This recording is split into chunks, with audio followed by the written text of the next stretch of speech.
Your teenage years are said to be the best years of your life. Living carefree, hanging with friends, and attending school should be your only concern. This is not true for Latina teens in America, who represent the largest and fastest growing rate of teenagers attempting suicide.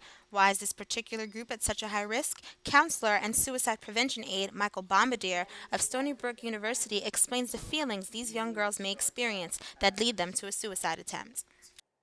Depression. Usually most people who attempt suicide can be diagnosed with major depression, so that just means they meet the criteria, which means that their mood would be low for more than 2 weeks. Their activity level will go down. Their interest in activities that used to be enjoyable to them will be lessened. That's exactly how Latina teens who eventually seek help describe their state before contemplating suicide. Dr. Pablo Sanchez of Woodhull Medical and Mental Health Care Center, who declined an on-camera interview, said there are several issues surrounding suicide as a whole. For teenagers, however, issues stem from Hispanic tradition and how the girls are raised and treated at home. Danielle Mojica, who struggled with her own life-altering issues, speaks from personal experience. It was rough. Like, it was hard because my father figures were my brothers. So in terms of them being strict and my mom trying to keep me out not being ghetto and keep me out of the whole bad environment, she always tried to keep me in the house and you gotta do this and this is what a woman is supposed to do: stay home, cook, clean, go to school, come back, stop, don't listen to what anybody gotta say, and stop listening to what your friends have to say, because they're gonna always try to overpower you and say, well, this is fun to do and this is right to do, and then you come home and you hear otherwise, and it's always like, oh, it was always my parents on one side and my friends on the other. To teenagers, it may seem as though their parents don't care about their wants or needs, but to parents, this is exactly how they show their love. This was especially true for Graciela Garay, who was sent to New York from Panama by her mother for better opportunities. Mommy used to always got me close to herself because she didn't want me to go and get pregnant at early age and waste my life in Panama. So she was having keeping an eye on me all the time. So mommy said, just go. It's for your own good.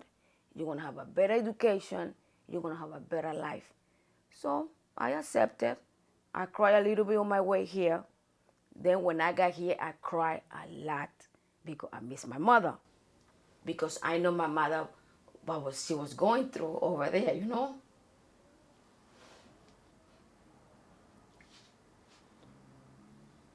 And then I missed her. I couldn't wait for her to call me and me speak to her. And I used to tell her on the phone, I don't like it here. I want to go back. But Graciela knew it was what was best for her. Recognizing a disconnect between the teenagers and their parents, there have been several efforts to reduce suicide attempts that help these relationships. Life is Precious is an organization that uses activities to help guide Latina teens in a positive way. Dr. Megalina Hermad uses a specific therapy to help her teenage patients called dialectical behavior therapy. The therapy really at its core is about building a life worth living. Because most people, if they're trying to kill themselves, it's because they believe life is too hard and they don't have reasons to live anymore. So really the fundamental purpose of the therapy is to help the patients build a life worth living.